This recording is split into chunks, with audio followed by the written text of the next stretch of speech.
Okay, let's jump straight in with something I saw floating around that made me pause. Is it a neat guy? No. Is it actually true that saying thank you to an AI costs money? Ha! It's a great hook, isn't it? And, well, not directly. You're not getting a bill for the word thank you. Right, okay. That's what I figured. But the interaction itself, the fact that you sent something, yeah, that definitely has an energy cost and therefore a financial one for the companies running these things. Okay, so the sources you looked at dig into this. Yeah. How AI energy use works and maybe how we can, be a bit smarter about it. Exactly. The core idea is understanding the surprising costs of interacting with AI, even the polite bits, and what we might be able to do about it. So this cost of politeness, explain that a bit more. How does thanks trigger something expensive? Well, even that simple phrase, thank you, it's still a request. It gets sent off, processed. By those huge data centers. Precisely. Energy-hungry data centers. They need electricity to run the computers, the specialized chips, and frankly, a lot of water for cooling those systems down.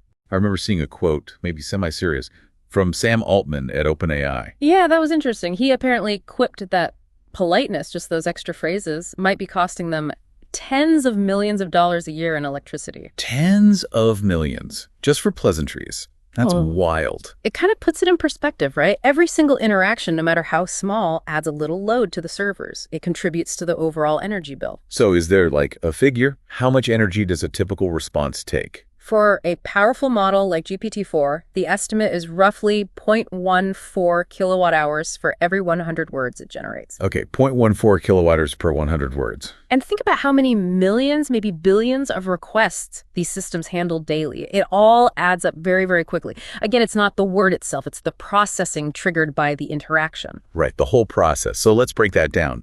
What exactly happens when I ask ChatGPT a question? What's the energy trail? Okay, so your query hits their servers. These are packed with powerful processors, specifically GPUs, graphics processing units. You often hear about things like the NVIDIA H100.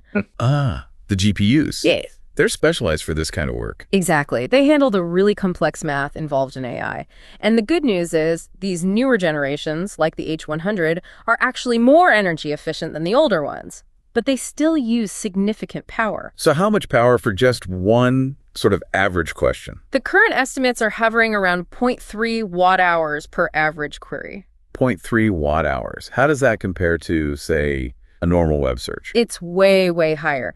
A standard Google search is estimated at about 0.00003 watt hours. Tiny fraction. Wow. Okay, so 1,000 times more, roughly. In that ballpark, yeah. And remember, that 0.3 watt figure can vary. It depends on how complex your question is, how long the AI's answer needs to be. Which AI model you're using, the hardware itself? Exactly. All those factors play a role. It's also interesting that servers usually run at maybe 70% capacity, which is actually more efficient than running flat out all the time. Huh. Okay. And data centers are trying to be greener. Yeah. Right? With renewable energy. Yes, there's definitely a push towards using renewable energy sources and developing more efficient cooling systems. That's crucial. But still, the scale is massive.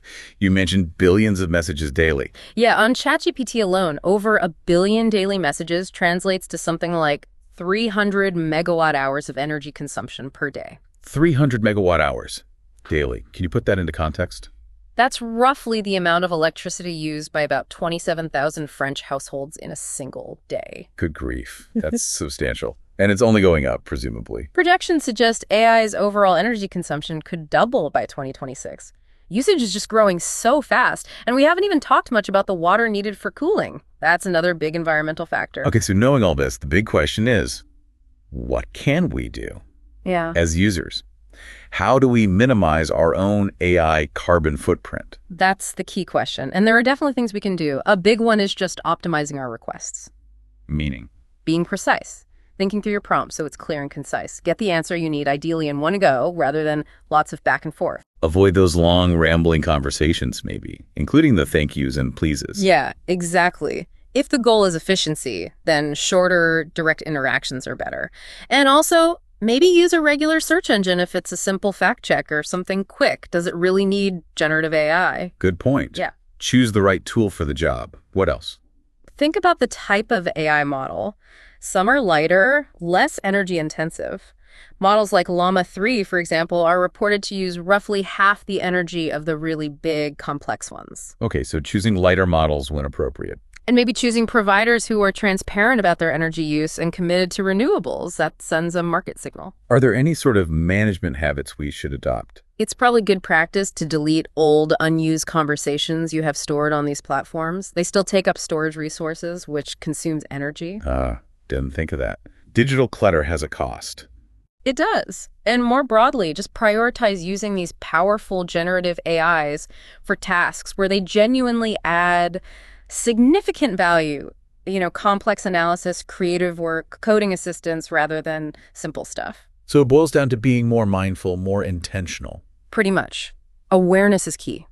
Educating yourself, maybe your team if you use it for work, about these energy implications. Sharing best practices. Are there tools to help with that, to measure the impact? There are some emerging, actually. Orange Innovation China was mentioned as having a tool to help measure the carbon footprint of AI interactions, which could help companies optimize. And AI itself can be part of the solution too, right? I think I read that. Absolutely.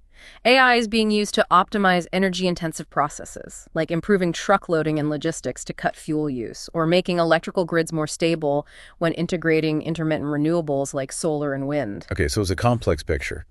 But by combining these strategies, better prompts, choosing the right tools, awareness, using AI for optimization, we can try to limit the energy impact. Exactly. We can still leverage the incredible power of AI, but hopefully do it more sustainably. So coming back to the start, saying thank you does have a real, if indirect, cost.